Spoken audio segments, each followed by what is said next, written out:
أهلا وسهلا بيكم مع درس جديد من دروس مادة الدراسات الاجتماعية للصف الأول الإعدادي الترم التاني. درسنا النهاردة بعنوان النقل والتجارة في إفريقيا. أهلا بكم. النقل ده مؤشر للتطور الاقتصادي، والنقل ده بيسهل التجارة بشكل غير عادي. النقل ده مؤشر للتطور الاقتصادي. أنواع النقل دول واحد ولا اتنين ولا تلاتة؟ النقل المائي والبري، وأسرعهم هو الجوي، يبقوا كده تمام تلاتة. أنواع النقل تلاتة: النقل المائي، بحري ونهري. يلا بينا نتكلم عن النقل البحري.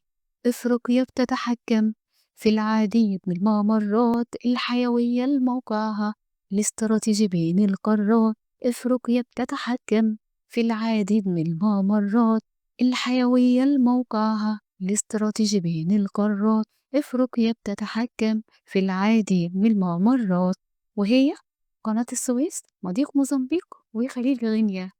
أهم المواني البحرية: ميناء طنجة بالمغرب هو الخامس عالميا. ميناء طنجة بالمغرب أهم المواني البحرية. ميناء طنجة بالمغرب هو الخامس عالميا. ميناء طنجة بالمغرب. وال11 عالميا هو ميناء بورسعيد، أحد المواني المصرية. طب ليه هو ال11 عالميا؟ موقعه الاستراتيجي مدخل قناة السويس شمالا، ولأنه مؤخرا قد تطور كثيرا.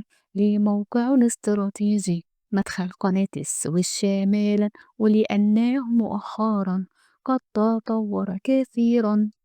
أما النقل النهري هو أقدم وأرخص وسيلة نقل، بس بيواجه بعض العقبات، وهي إيه؟